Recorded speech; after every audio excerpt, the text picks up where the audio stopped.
ለምለም ዮሐንስ፣ ቴዎድሮስ አየለ፣ ሰላም ተሾመ፣ ይትባረክ ከበደ።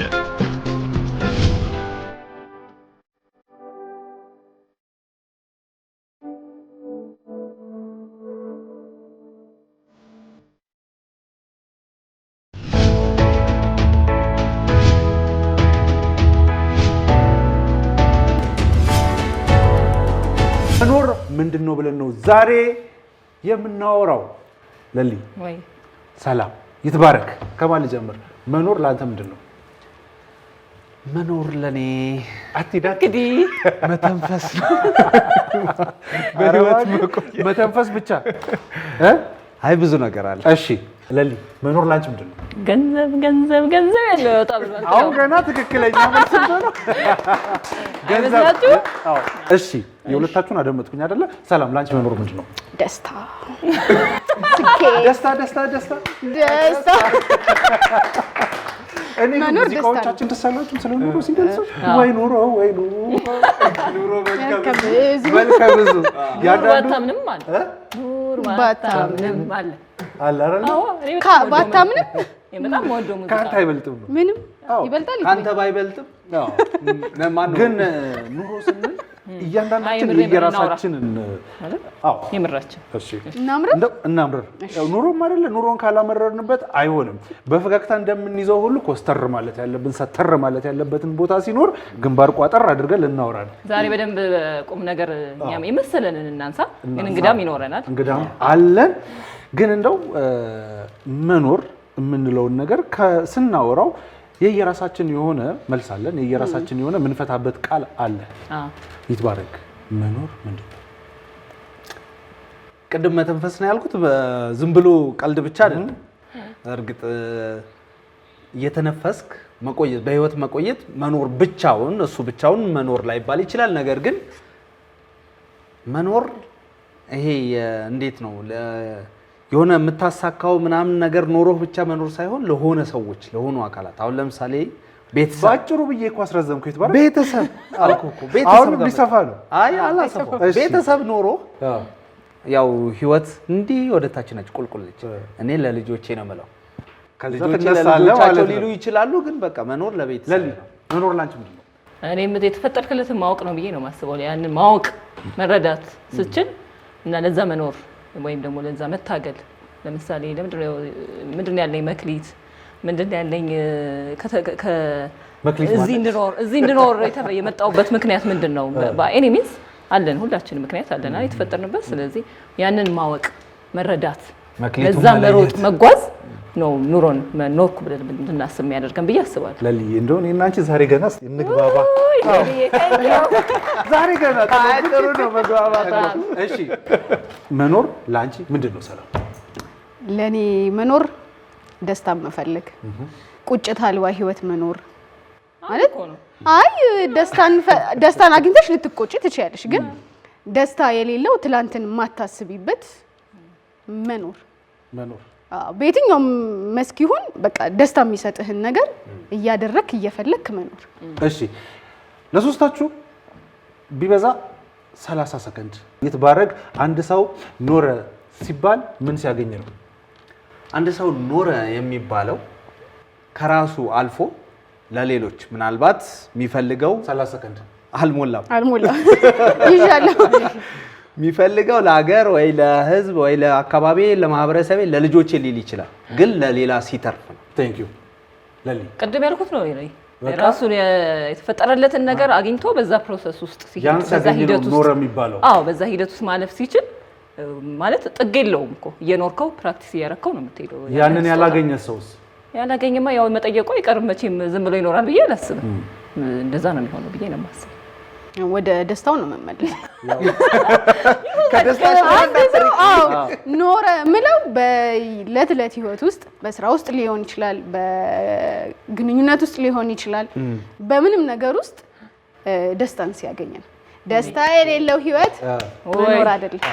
ለማንኛውም ተደስቶ መኖር ግን ይቻላል ሁሉ ይቻላል። ቤትና መኪና ሲኖረው ነው ከተመልካች ቤትና አንድ አጋጣሚ ልንገራችሁ። አንድ አጋጣሚ ከቤትና መኪና ጋር ተያይዞ በህይወት ውስጥ ደስታን ስለሚሰጡን ኑሯችን ትርጉም እንዲኖር ስለሚያደርጉ ነገሮች እያወራን ምንድነው የምትፈልገው አለው አንድ ጓደኛችን። ከዛ ቤትና መኪና አለ። ቤትና መኪና ቢኖርህ ኖሮ ምን ነበር የምታስበው ሲለው መልሱን አያውቀው። ልክ እንደኔ ጨርሳላችሁ። አንዳንዴ ሰላሚ ሜቢ ሚኒንግ የሚሰጡን ነገሮች ከኖሩም በኋላ ሌላ ደግሞ የመኖር ፍላጎት ሊኖረን ይችላል አይደል? ተመልካች በወቅቱ የሚቀሰቀስ በጣም ደጋፊ በጣም አግኝቻለሁ። ግን አንዳንድ ጊዜ ሌላ ጊዜ ካንተ ብቻ ነበር ማልስማማው፣ ዛሬ ግን ከሁለቱ በደንብ እየተስማማው ነው። ለሊ ደገፈችኝ ሰላም ድጋሚ አያው ትርጉም አለመስጠቱ ከኔ ጋር ተቃርኖ ሊያሰጠው ነው ማለት ነው። በዚህ ተቃርነን እንቀራለን። ይሁን ለማንኛውም ተመልካቾች እኛ ተንቧቸርንበት መኖር ምንድነው እያለን አይደለ? ወደዚህ እንላለን ወደዛ እንላለን። እኔ ደግሞ ወዴትም አላልኩኝም እንዳለው ነው አልገባኝም። ይህንን ጉዳይ ግን በደንብ አድርጎ ሊነግረን ይህንን ጉዳይ ደግሞ ምንድነው መኖር ማለት የሚለው ደግሞ መልስ ሊሰጠን አንድ ሰው እንጋብዛለን። ፈጣን ጥያቄን ብለን ከአፉ ላይ ቀለብ አለፍ እናደርግበታለን። ስለዚህ እንግዳችንን እንጋብዝ አይደለ? አዎ። ከመሸጋገሪያ በኋላ እንግዳችንን ይዘን እንመጣለን። አብራችሁን ቆዩ።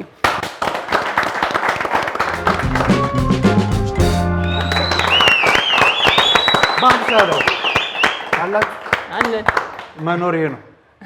መኖር ከሆነ ግን እንግዳ እንቀበል። በዚህ ጉዳይ ላይ እኛ የመሰለንን ደስ ያለንን ነገር እያወራን ነው። ሄኖክ ኃይሌን እንቀበለው እስቲ።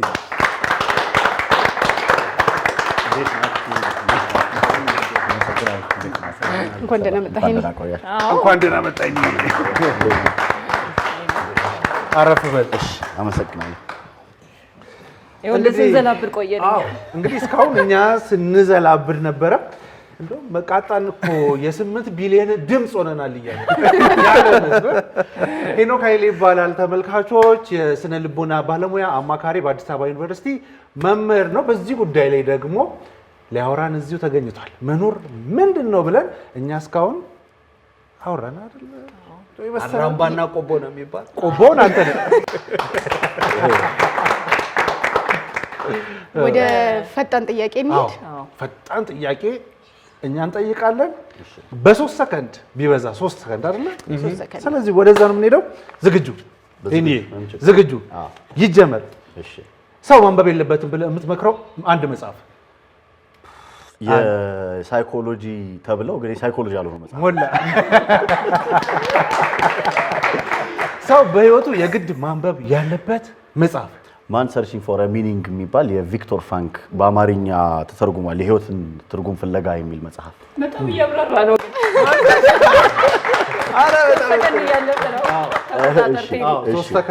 ተመልካቾች ድጋሚ ፖዝ አድርገው ስሙት ይሄንን መጽሐፍ ለማንበብ። ወደ እኔ ነው። ሱስ ውስጥ ያለ ሰውንና ከዛ ለመውጣት የሚታገልና ትዳሩ በጣም አደጋ ውስጥ ያለን ሰው ከማማከር ምረጥ። ሁለቱም ለኔ ልዩነት የላቸውም። ምረጥ። የግድ መምረጥ ካለብኝ ትዳሩ አደጋ ላይ ያለን ሰው መርጣለሁ። ከፌስቡክ እና ከቲክቶክ የቱ ይዘጋ ትላለህ? ቲክቶክ። ከአትሌቲክስ እና ከእግር ኳስ? አትሌቲክስ። ከዘማሪ ኪነ ጥበብ እና ከዘማሪ ይልማ? ኪነ ጥበብ።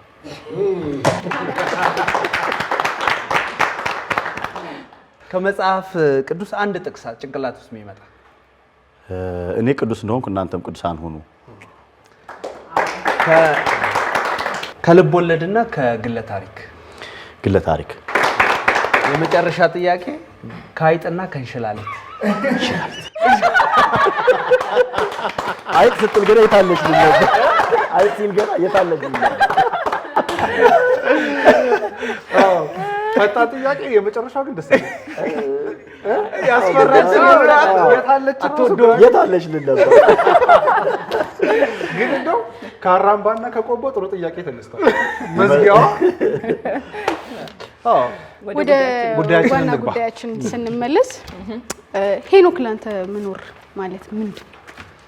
ለኔ ለግሌ አይደለም መቼ ማለት ጥያቄው። ስለዚህ እንደ ሳይኮሎጂ ከሆነ በጣም የወደድኩት ይሄንን ጥያቄ አንስታችሁ እናንተ እያወራችሁ እንደነበርና እዚህም ላይ ደግሞ እንዳወራ ስጋበዝ በጣም ደስ ያለኝ ነገር በሳይኮሎጂ ውስጥ ብዙ ማዕቀፍ ሐሳቦች አሉ፣ ቲዎሪዎች የምንላቸው ማለት ነው። እና ከነዛ ውስጥ እኔ በጣም የምወደው ኤግዚስተንሻሊዝም የሚባል አሁን እናንተ ያነሳችሁትን ጥያቄ መኖር ምንድነው፣ የመኖር ትርጉሙ ምንድነው ምናምን የሚለውን ጥያቄ ለመመለስ ጥረት ከሚያደርጉ ማዕቀፍ ሐሳቦች መካከል እኔ በጣም እወደዋለሁ እና ይሄን ጥያቄ በጣም የምወደው ነገር ነው። ታካሚዎቼን ለማየት ለማገዝ እንደ ቅድም ያልኩትን መጽሐፍ በነገራችን ላይ በጣም የምወደው ነው። ለራሴም እንደ ህይወት መርህም የምጠቀመው ነገር ነው። ስለዚህ አንድ ይሄ ነው የሚባል መልስ የለውም። እኔ ምን አድርጌ መጀመር እፈልጋለሁ፣ በጣም ታዋቂው ደራሲ ካለው ነገር መነሳት እፈልጋለሁ። መኖር የሚጀምረው አለመኖርን ከመፍራት ነው ይላል። ስለዚህ ተፈጥሯችን ውስጥ ያለ ስንፈጠር ጀምሮ የሚኖር ጥያቄ መልሰነው ሙሉ በሙሉ መልሰነው ጨርሳለን ብለን የማናስበው ጥያቄ የሆነ በየጊዜው የሚቀጥል ግን ደግሞ ህይወትን ትርጉም ከሚሰጡ ነገሮች መካከል አንደኛው ለዛ ትርጉም ለማግኘትና ያን ይሄ ሚኒንግ ለማግኘት ወይም ደግሞ የመኖርን ትርጉም ለማግኘት የምናደርገው ጥረት ነው። ህይወትን የተሳካ ደስተኛ፣ ውጤታማ፣ ምክንያት ያለው እንዲሆን የሚያደርገው እሱ ነውና ሁሌ መጠየቅ የሚችል ጥያቄ ነው። ስለዚህ ባንድ እንትን መልሰው ከተባልኩኝ የሆነ እንደዚህ ላለማብዛት ለሰዎች የሚያዝ አድርጎ ለመናገር እንደ ቅድሙ ፈጣን መልስ እናድርገው ከተባለ በህይወት ውስጥ ከተፈጠርንበት ጊዜ ጀምሮ ኮንሺየስ ከሆንበት ጊዜ ጀምሮ ልክ መኖር ከምንጀምርበት ጊዜ ጀምሮ መጠየቅ የምንጀምረው ጥያቄ በጣም ብዙ መጠየቅ እንዳለብን አድርጎ የሚያስገድደን ጥያቄ ምላሹን በማግኘት ሂደት ውስጥና ምላሹን በማግኘት ውስጥ ደግሞ ኬታማ፣ ደስተኛ፣ ውጤታማ፣ ምክንያታዊ የሆንን እንድንኖር የሚያደርገን ኢነርጂ ነው ወይም ደግሞ ጉልበት ነው ብዬ እመልሳለሁ። ግን እንደው እዚህ ላይ እኔ አያይዘን በጣም እንትን ስላለን መኖር ማለት መተንፈስ ብቻ ነው ወይ? መኖር ማለት አንዳንድ ጊዜ ያው በተለያዩ ምክንያቶች በተለያዩ ጉዳዮች ዛሬ ላይ እኛ እንደዚህ ሆነ ልንኖር እንችላለን፣ ነገ ላንኖር እንችላለን። ግን ከቀልባቸው ከአእምሯቸው ያልሆኑ ሰዎች አሉ። መኖርን በትርጉም ብቻ የምንፈልገው በትርጉም ብቻ የምናየው ጉዳይ ነው ወይ? በመተንፈሳቸው ብቻ እንደው ታሞም ቢሆን ልጄ በኖረልኝ የሚል ቤተሰብ አለ። ይሄስ መኖር የምንለው አይደለም ወይ? ስለዚህ መኖርን እኛ እያወራን ያለ ነው። በጣም አሪፍ። ስለዚህ አሁን በኔጌሽን ብንጀምረው ይሄ ምንድነው በአሉታዊ በሆኑ ይሄ አይደለም በሚባሉ ብንጀምረው ጥሩ ያደርጋል። ስለዚህ የልብ ደም መርጨት፣ የኩላሊት ማጣራት እንደዚህ ማድረግ አይደለም መኖር። እሱ የምናወራውን እሱ መኖር ይሄ ኮንሽስናል ከሆነ ሜዲካል የሆነው እንትን ላይ ስናወራ ነው። እየኖረ ነው ወይ አንድ ሰው አይ ሞቷል ከዚህ ሰዓት ጀምሮ ሞቶ ነበር እንደዚህ ምን ነው ይቺ መስመሯ ቀጥ የምትልበት አለች አይደል? እሱን አይደለም እያወራን ያለ ነው። ኩላሊት እያጣራም ደም እየረጨችም በሁለት እግር እየተንቀሳቀስን ምን እያልንም እዛ መኖር ውስጥ ያንን አለመኖር አለ። ያንን መኖር ትርጉም የሚሰጠውን ነገር ነው የምናወራው ነው እያወራን ያለ ነው እሱን ነው። ቀጣይ ግን ይቅርታ እንደው ይህንንም አያይዘ እንድትመልሰው ነው። ካለመኖራችን እየተረዳን ስንሄድ ደግሞ መኖር አንድ ሰው ኖረ ማለት የምንጀምረውንም በዛው እንድታነሳልኝ ብዬ ነው። በጣም ጥሩ። ስለዚህ የመጀመሪያው ጥያቄ የሚሆነው እና መጠየቅ የምንጀምረው ቀላል ከሆነ ነገር እናንሳ። የተወለደ ህፃን ልጅ ያለቅሳል እንደተወለደ። በህክምና የተወለደ ህፃን ልጅ ማልቀሱን እንደ ጤናማ እንትን መለኪያ ነው የምንቆጥረው። ግን ለምንድን ነው የሚያለቅሰው? በርዶት ነው አይደለ? ስለዚህ ከሚያውቀው ከለመደው አይደለም ተገርፎ አይደለም ከለመደው ምን ሆኖ ነው ኤግዛክትሊ። ስለዚህ ቅድም ያልኩት ጥያቄ መኖር የሚጀምረው አለመኖርን ከመፍራት ነው። አለመኖር የሚባለው ነገር ሊኖር እንደሚችል ማወቅ የምንጀምርበት የመጀመሪያው ኤክስፒሪየንስ እሱ ነው። ልክ ሲወለድ ኮምፎርታብል ከነበረበት ሁሉ ነገር ከሚሟላለት ከእናት ማህፀን ወጣ ይሄ ልጅ። ከዛ እንዴ የት ነው ያለሁት? ላልኖር ነው ወይ? እንደ በረዴ ሊቀጥል ነው ወይ? እንደዚህ ሊል ነው ወይ ብሎ ወሬ ብሎ ያለቅሳል። ያ ተረድታ እናት ታረጋጋዋለች፣ ታቅፈዋለች፣ ጡት ትሰጠዋለች። ምን ስትለው አሃ ለካ መኖር አለ ለሞ በዚህኛው መንገድ የሚለውን ሲያቅ ይረጋጋል። ትንሽ ቆይና ደግሞ ከዚህ በፊት የማያውቀው ሌላ ዲስኮምፎርት ይሰማዋል። ያ ደግሞ ነገር ሲመጣ ድጋሚ ያለቅሳል። በዚህ ሂደት ውስጥ የተረጋጋ ይመጣል። ከዚህ ጊዜ የጀመረው ጥያቄ ያ ቅድም ያልነው ባዮሎጂካል የሆነው አለመኖር ወይም ሞት የምንለው ነገር እስኪመጣ ድረስ የማይቋረጥ ጥያቄ ያለው ነው። በዛ ሂደት ውስጥ አሁን አንተ የጠየቀኝ ጥያቄ ለመመለስ በዛ ሂደት ውስጥ ትርጉም ለማግኘት የምናረጋቸው ጥረቶች መኖር የሚባለውን ነገር ዲፋይን ለማድረግ እዛ ውስጥ ምክንያቶቹ ምናምን እንዴት ነው የሚባለው መቼ ነው መኖር የሚጀምረው ሰው የሚለውን ስንመልስ ዝርዝሮች ውስጥ ማለት ነው። እሱን ያረገ ሲሄድ መኖር ይጀምራል ማለት ነው። አዎ ምክንያቶች ግን አሁን ያልካቸውን ነገሮች ትንሽ ብናነሳቸው ጥሩ ነው። አንዳንድ ሰው መኖር በቃ ለህሊናዬ ደስ የሚለኝ ነገር የተፈጠርኩለትን ነገር ማወቅ ለልጆቼ መኖር የሚል አለ እና እንዴት ነው ያንን ዲፋይን ማድረግ የሚችለው ሰው በቀላሉ አሁን ያልከውን ነገር እንዴት ነው መረዳት የሚችለው? ማወቅ በራሱ አይከብድም። በጣም እሱ ነው እኛም የከበደን እሱ ነው። በቀላሉ አይደለም የሚገኘው፣ ግን ትርጉም ይገኛል። እንዴት? መልሱን ደግሞ መመለስ ይችላል። ስለዚህ ቅድም የጠቀስኩት ሰው ቪክቶር ፍራንክል የሚባለው ሰው ከሚያነሳቸው ነገሮች እናንሳ። ሰዎች መኖሬ ምንድነው የሚለው ነገር ሲጠይቁ ሁለት ዳይላማዎች ናቸው ያሉት፣ ሚኒንግ የማግኘትና ሚኒንግለስ የመሆን። ስለዚህ ሚኒንግ ማግኘት ትርጉም የማግኘትና ትርጉም አልባ መሆን ማለት ነው። ትርጉም ማግኘት የሚባለው ነገር እንዲመጣ የሚያደርጉት አራት ነገሮች ናቸው። የትርጉም ምንጮች አራት ናቸው ይላል። አንደኛው ሞት ነው። ስለዚህ አንዱ መኖር የሚባለውን ነገር በጣም እንድንወደው ብዙ እንድንሰራ ትርጉም እንድናገኝ የሚያደርገው ስለዚህ ምን ይላል መሰለሽ? ሰዎች ያገባሉ። አለማግባት ከመሞት ጋር እንደሚገናኝ አስባችሁ ታውቃላችሁ? አይደለም አሁን ሄኖክ ምን ለማለት ፈልገህ ያስማማችኋል? ስለዚህ ከተመልካችም ጭብጨባ ተገኝቷል። አሁን ግን ብልዩነት ታውቃለህ? ኗሪ ነው ወይስ ኗሪ? እኔ የቅድሙን መልስ እንስማ መጀመሪያ። ስለዚህ ምንድነው የሚለው ለምሳሌ አለመኖር የሚባለው ነገር እንዳለ ሞት የሚባለው ነገር የማናስቀረውና የማይቀር እንደሆነ መገንዘብና መረዳት ስንጀምር ሞት የሚባለው አለመኖር የሚባለው ማንኖርበት ስቴት ወይም ደግሞ አሁን ባለንበት ሁኔታ ማንኖርበት ጊዜ ከመምጣቱ አስቀድሞ ባለን ጊዜ የምንሰራቸው ነገሮች በሙሉ ትርጉም እንዲያገኙ የሚያስችለውን ነገር መስራት እንጀምራለን። ስለዚህ ለምሳሌ ይላል ይሄ ሰዎች የሚያገቡት እነሱ ሁሌ እንደማይኖሩ ስለሚያውቁ ሌላ ሰውን አግብተው ሌላ ራሳቸውን ይተካሉ። ምንም ያደርግላቸው የነሱን ሌጋሲ የሚያስቀጥልላቸው እነሱ ማድረግ ያልቻሉትን ነገር የሚያሟላላቸው የሚያሳካላቸው። በዚህ ውስጥ ቅድም ያልሽው ለልጆቼ ስል ነው ምናምን ሲል አትፎግር የምትኖረው ልጆች ውሃ በላው ለልጆች በልጆቼ ውስጥ እኔ ማሳካት ያልቻልኩት ነገር እንዲሳካል እየሞከርኩ ነው የሚለው ነገር ግን አለ። በቃ ያ ነው የሚያስተሳስረው ይላል። አንድ እንትን ያስታውሰኛል ካልተሳሳትኩ ይሄ ዋን ማን ሾው የነበረ ኢትዮጵያ ውስጥ ታየ የነበረ አንድ ቲያትር ላይ የነበረ ነው እያዩ ፈንገስ ላይ ይመስለኛልና ልጁ ሲመረቅ ፎቶ ሊነሳ ፎቶ አንሾን እንዴት አድርጌ ፎቶ ላንሳችሁ ሲለው አንድ እጅህን እኔ ኪስ ውስጥ ከተትና ፎቶ ተነሳለው ይላልና እኔ እንዴት አድርጌ ነው ይሄንን የምረዳው? እኔ ጋር የቀጠለውን እንትን የሚያስቀጥለው ሰውዬ ኢንቨስት ማድረገው ምንም ምለው ስለምወደው ተፈጥሯዊ የሚያስተሳስረን ነገር ምናምን ስላለ ብቻ አይደለም። እኔ እሱ ውስጥ አለሁኝ፣ በሱ ውስጥ እቀጥላለሁ ነው። ስለዚህ አንደኛው ሰዎች መኖራቸው ትርጉም እንዲኖረው ትርጉም እንዲያገኙ የሚያደርጋቸው ነገር ሞት ነው። ስለዚህ መሞት የሚባለው ነገር ሳይመጣ በፊት ብለው አንዳንዶች እንዳልኩሽ ይወልዳሉ፣ የሆነ ነገር ያደርጋሉ። አንዳንዶች ኧረ ሳልሞት በፊት ብለው ስራቸው ላይ ብዙ ያተኩሩና ከመቃብር በላይ የሚውል ስም ለመገንባት ከሞቱም በኋላ የሚታወሱበት የሆነ ነገር ትቶ ስለማለፍ ምናምን አስበው ያደርጋሉ። እንደየደረጃው ይለያያል ሰዎች። ይሄ አንደኛው ነው። ሁለተኛው የህይወት ትርጉም የሚገኝበት መንገድ ከመከራ ነው ይላል ይሄ ሰው። ስለዚህ ህይወትን ትርጉም የሚሰጣት አንደኛው መኖርን ትርጉም የሚሰጠው ነገርና ሰዎች ለካ ለምንድን ነው የምኖረው የሚለውን ነገር ጠይቀው የማያውቁት ተስማምቷቸው ኮንፈርት ዞን ላይ የነበሩ ሰዎች የሆነ መከራ ሲመጣ በቃ እንዲሆነ ልንቀጥል ነው ይላሉ ይልና ራሱን ምሳሌ አድርጎ ያነሳል። የቪክቶር ፍራንክል ያልነው ሰውዬ ናዚ ኮንሰንትሬሽን ካምፕ ውስጥ የነበረ ሰው ነው እና ምን ይላል? ጠዋት ላይ የሚገደሉ ሰዎች ስም ይጠራል አለ። ዝርዝር ጠዋት ይነሳል እና 2 ቀን ምናምን ካየው በኋላ መጽሐፍ ጀመርኩ ይላል። አሁን ከወጣ በኋላ ያንን ያሳተመው መጽሐፍ እና መጽሐፍ ጀመርኩና ላይገደል ይችላል ብዬ ለጠረጠርኩት የሆነ ሰው መጽሐፉን አደራ ዛሬ ከተገደልኩኝ አሳትምልኝ ብዬ ሰጥቼው ጠብቃለሁ አለ። ከዛ ስሜ አይጠራም አለ። አምጣልና አቀበልና ደግሞ አለ ቀጥላለሁ አለ ካቆምኩበት። ከወጣ በኋላ የሰጠው ኢንተርቪው ሰርቫይቭ አደረገና ከወጣ በኋላ ሲጠየቅ የሚገርመው አይቼው ማላቀውንና መስራት ይችልበታለሁ ብዬ አስቤው ማላቀውን ነገር አጭር ጊዜ እንዳለኝ ነገ ከሚጠሩት መካከል እንደምሞት ሳቅና ያ ሁሉ መከራ ለምንድን ነው የሚለው ማስተዋል ስጀምር ነው እንድሰራ ያደረገኝ ይላል። ስለዚህ አንዳንድ ጊዜ መከራ ከፈጣሪ ጋር በይው ከትርጉም ለማግኘት ለምንድን ነው ግን የሚያሰቃየኝ ፈጣሪ ለምንድን ነው በሚለው ጥያቄዎች ውስጥ መልስ የምናገኛቸው መልሶች የመኖር ትርጉም ይሆናሉ። ስለዚህ ሰፈሪንግ ሁለተኛው ሶርስ ነው ይላል፣ የህይወት ትርጉም ምንጭ ነው ይላል። ሶስተኛው ፍቅር ነው። ፍቅር ነው ማለት ይሄ ፍቅርን ሲገልጽ ተርታ የሆነው የሆነ ነገርን ካገኘን በኋላ ቶሎ የሚበርደው አይነት ስሜት አይደለም።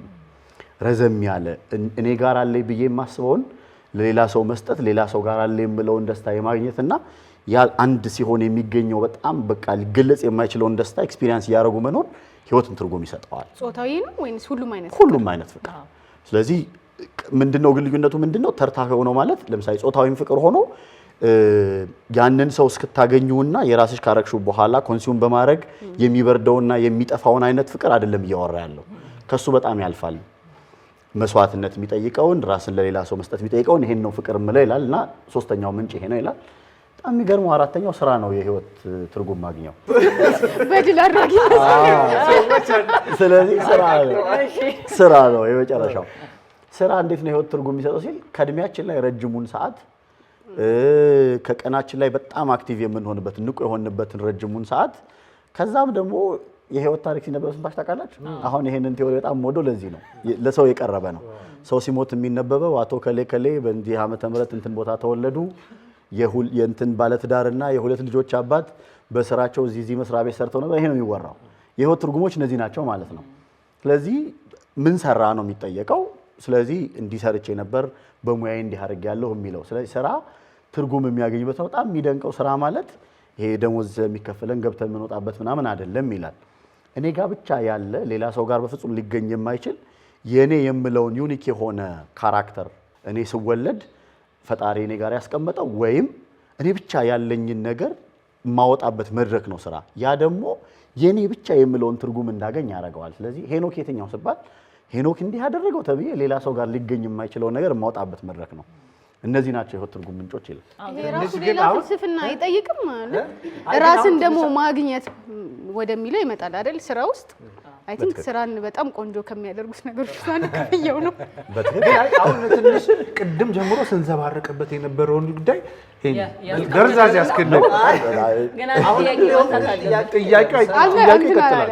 አንድ ጥያቄ አመለካከትም አቀባበልም እንደገና አንድ አይነት የመኖር ትርጉምም ሊኖረን ይችላል አይችልም። አለመኖሩም ነው እሱ ዩኒክ የሚያደርገው። ትክክል የሚያደርገው እሱ ነው። ለምንድን ነው የኔን ትርጉም መፈለግ ያለብኝ? እኔ ብቻ ነኝ። ስለዚህ እኔን የሚመሳሰሉ የጋራ የሚሆኑ ሰው በመሆናችን ኢትዮጵያዊ በመሆናችን ወንድ በመሆናችን ሴት በመሆናችን ያለን እኮ የጋራ ነገር ልናወጣ እንችላለን። በዛ የጋርነት ውስጥ የማይገለጥ የኔ ብቻ የሆነ ነገር አለ። ለዛ ነው የኔ ትርጉም የኔ ብቻ ሊሆን የሚገባው። ያ ማለት ግን የኔ ትርጉም ብቻ ደግሞ ብዬ ከሌላው ሰው ጋር ሼር የማይደረግ ሊሆን አይችልም። ለምሳሌ እኔ ከስራ ውስጥ ትርጉም እንደማገኘው ሰላም ከስራ ውስጥ ትርጉም ታገኛለች። ያ ማለት ተመሳሳይ የሆነ ትርጉም ሊኖረን ይችላል፣ ተቀራራቢ ትርጉም ሊኖረን ይችላል። አንድ አይነት ግን ላይሆን ይችላል። ግን ማናቅበት ማንረዳበት አጋጣሚ ይኖራል ወይ? አሁን ይሄንን ያልከውን ነገር ሰዎች ሳያውቁት ረጅም ጊዜ ህይወታቸውን አልፈው እንዳልከው የሞት ጊዜ ሲመጣ ታሪካቸው ተነቦ በቃ ነበሩ ተብለው ያልፋሉና እንዳናስተውል የሚያደርጉ ነገሮች አሉ የሚጋረዱብን እንደዚህ አይነት ነገሮች ያው አልካቸው አራቱን በተለይ አንደኛው ራሳችን ላይ የምንጋርደው ይሄ ጥያቄ ቀላል ጥያቄ አይደለም ይላል።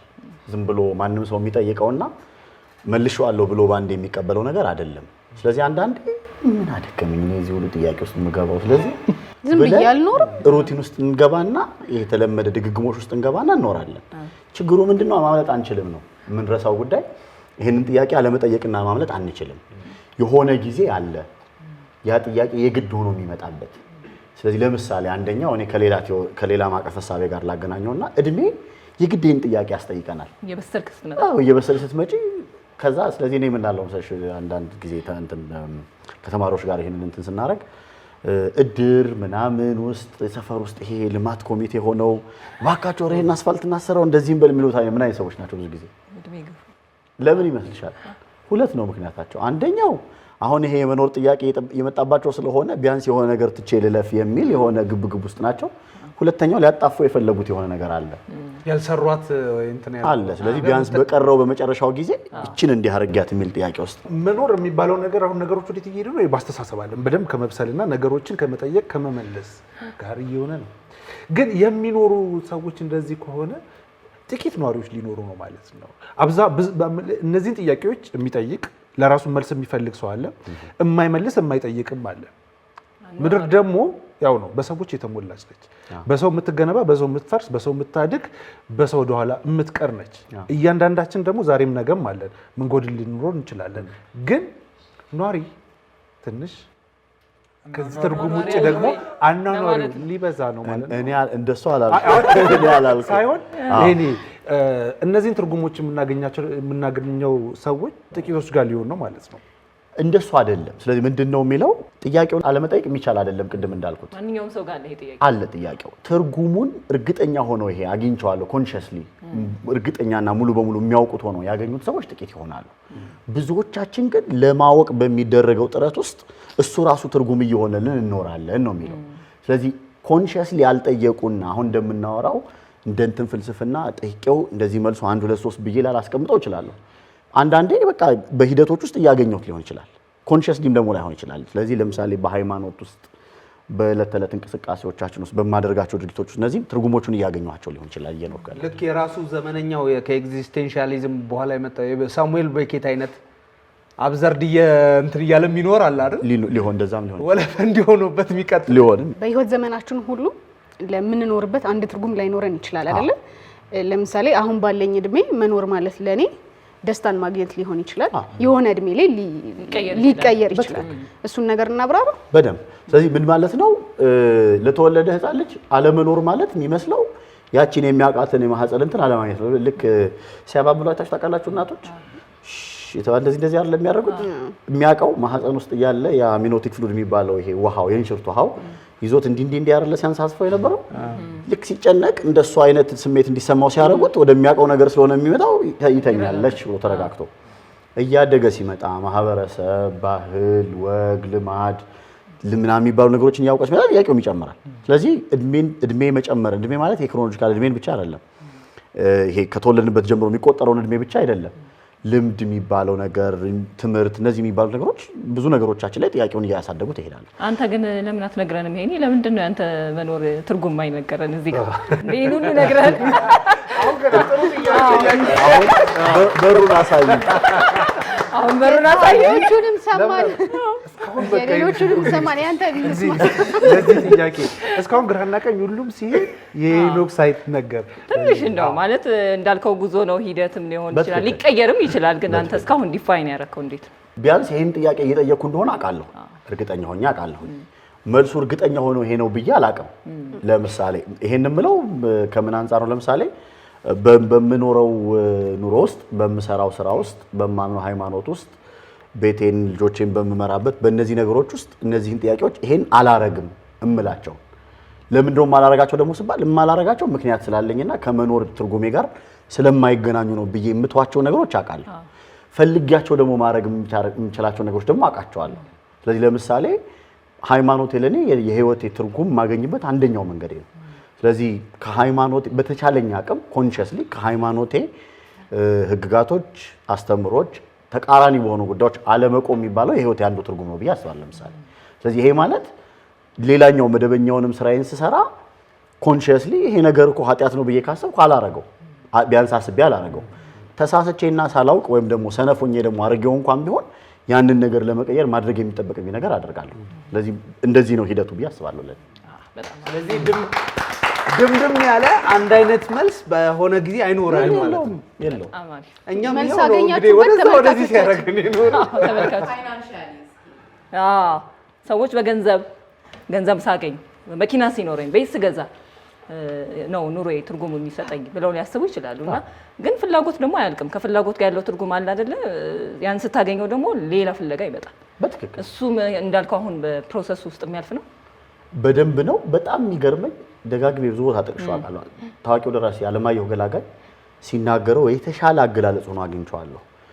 በድህነትና በሀብት መካከል ያለው መስመር ቀጭን ነው፣ በቃኝ ማለት ነው ይላል። ገንዘብ በቃኝ የሚሉት ሰዎች ሲኖሩ ያለኝ አሁን ያለኝና ማድረግ የምችልበት ነገር በቃኝ ያሉ ሰዎች ሀብታም ናቸው። ያላቸው ነገር አልበቃኝም፣ ይሄም ይጨምራል። ያኛው አልበቃኝም የሚለው ስሜት የማያቆመው ተፈጥሯዊ ስለሆነ ብቻ አይደለም። አንቺም ሪንፎርስ ለምታደርጊ ነው። አልበቃኝ የሚለውን በነገርሽው ቁጥር ያለሽ እንዳልበቃሽ ሊሰማሽ ስለሚያደርግ ነው። ምክንያት መሆን ይችላል። እኔ ይሄንን ገንዘብ ሳገኝና በገንዘቤ እንዲማረክ ሲችል ነው እዚህ ቦታ ላይ ደርሻለሁ ብዬ የማስበው ብሎ ማሰብ በራሱ ችግር አይደለም። ችግር የሚሆነው ያንን መድረስ የሚባለው ነገር የመጨረሻ ማለቂያው አድርጎ ማሰብ ግን አይቻልም ብዬ አስባለሁ። ስለዚህ ፋይናንሻል ጥያቄ አብሮ የሚመጣ ጉዳይ ነው። ሰዎች ራሳቸውን የሚያጠፉት መኖር በቃኝ ሲሉ ነው። መቀጠል አይችሉም። እየጠየቁ ለምን ሆነ ይሄ ነገር ብለው ለምን ነው ራሳቸውን የሚያጠፉት? ቀጥታ እንመልሰው ይሄንን ጥያቄ ምን ማለት ነው? ራሳቸውን የሚያጠፉ ሰዎች በሙሉ መኖር ስላቃታቸው ነው የሚል አይነት ትርጓሜ መኖር የለበትም። እንደ ስነ ልቦና ባለሙያ የአእምሮ ጤና ላይ እንደሚሰራ ሰው ምክንያቱም የአእምሮ ህመሞች 90% እና ከዛ በላይ የሚሆነውን ሰዎች ራሳቸውን እንዲያጠፉ የሚያደርጋቸው ሁኔታ የአእምሮ ህመም ነው። ያ ማለት በሆነ አጋጣሚ ሰዎች ራሳቸውን ችለው መንቀሳቀስ በፊት ደህና በነበሩበት ጊዜ መመለስ የሚችሉትን ጥያቄዎች እንዳይመልሱ የሚያደርግ ሁኔታ ላይ ስለሆኑ ማለት ነው። ግን ከዚህ ውጪ ባሉ ሁኔታዎች መኖር ምን ትርጉም አለው? ብሞትም እኮ እንዲሚል ስሜት ውስጥና ትርጉም ማጣት ስሜት ውስጥ ግን እንዲገቡ የሚያደርጋቸው ጉዳዮች ግን ይፈጠራሉ ሰዎች። ያንን እንደዛ ደግሞ ሆነን እናውቃለን። በቃ የሆነ ሰው የምንወደውን ሰው እናጣና ከሌለ በቃ እንዴት ሆኜ እኖራለሁ ከዚህ በኋላ እንደው ባልኖር እንደዚህ እኮ ብለን እናውቃለን። የሚገርመው ግን ያንን ያለበትን ጥያቄ ደግሞ እንመልስና ሌላ ትርጉም እያገኘን ስለመጣ እንሻገራለን። ስለዚህ ህይወት እንደዛ ነው ማለት ነው። ስለዚህ ራሳቸውን የሚያጠፉ ሰዎች በሙሉ የህይወት ትርጉም ስላጡ ሰነፍ ስለሆኑ አይደለም እንደዛ የሚባል አይነት እንትን የለውም የሚለው በጣም በደንብ አስገንዘብ ማስመር ያስፈልጋል። ከሱ ውጪ ግን ትርጉም ግን እንዲያጣ የሚያደርጉ ነገሮች ግን ይኖራሉ። ሚኒንግለስነስ ያልነው ቅድም ይሄ ትርጉም ማጣት የሚባለው። ስለዚህ አንዳንዶቹ ለምሳሌ ጥያቄዎቹን መመለስ አለመቻል በራሱ እንደዛ ይከተናል። የማሰቢያና የማሰላሰያ ጊዜ አለማግኘት በራሱ እና ድግግሞሽ ዝም ብሎ ድግግሞሽ ውስጥ መሄድ የሆነ ቀልክ ስንጠይቅ በቃ ለዚህ ሆነው የሚል ስሜት ውስጥ እንድንገባ ግን ሊያደርገን ይችላል። እነሱ ግን እንትኖች አሉ። እሺ ያው እንግዲህ አሁን መኖር የሚለውን ነገር ሁሉም ሰው የሚጠይቀው ነው። በየቀኑ ጠይቆት ግን መልስ የማያገኝለት ነው። መኖር እንግዲህ ብቻ የምትኖረውም አይደለም ከሌላው ማህበረሰብም ጋር ሆነ የምትኖረው ማህበረሰብ የሚሰራው ጉዳይ ነው። መኖር የሚለውን ግን ጥያቄ አሁንም ተጠይቋል፣ ነገም ይቀጥል ነው። በትክክል ቴዲ ሁሌ ነው የሚጠይቀው። ቴዲ ደምም ሲጠይቅ ነበር፣ አሁንም ይጠይቃል፣ ስንወጣም ይጠይቃል። በቃ አዎ ግን ምን ሊገባ ሁሌም እኮ ሊገባ አይገባም። አሁን ራሱ ምን እንደገባኝ ግልጹን መናገር አይደለ? ግልጹን ስለተናገርኩኝ አንዴ ለኔ በእናትህ በጣም ሲወዛገብ ነበር። አዎ በጣም ስንወዛገብ የነበረበትን ግን ትንሽ አንተ አስተካክለከዋል። የብዙዎች ጥያቄ ነው። በየቤታቸው ተመልካቾች የሚጠይቁት ነው። የኔ ግን ያው እንዳለ ነው። በደንብ ስላልገባ እንቀጥልበታለን። እናንተ ጥያቄውን አንስተናል። ጥያቄው ግን የሚቀጥል ነው። ለማንኛውም ሄኒ እጅግ በጣም እናመሰግናለን። አመሰግናለሁ። እዚህም ያላችሁ ቤታችሁም ያላችሁ ማምሻም እድሜ ነው። የምሽት ራትና መብራት ተመኝተናል። ጤና ይስጥልን። ሰላም ሁኑልን። ሰላም ሁኑልን።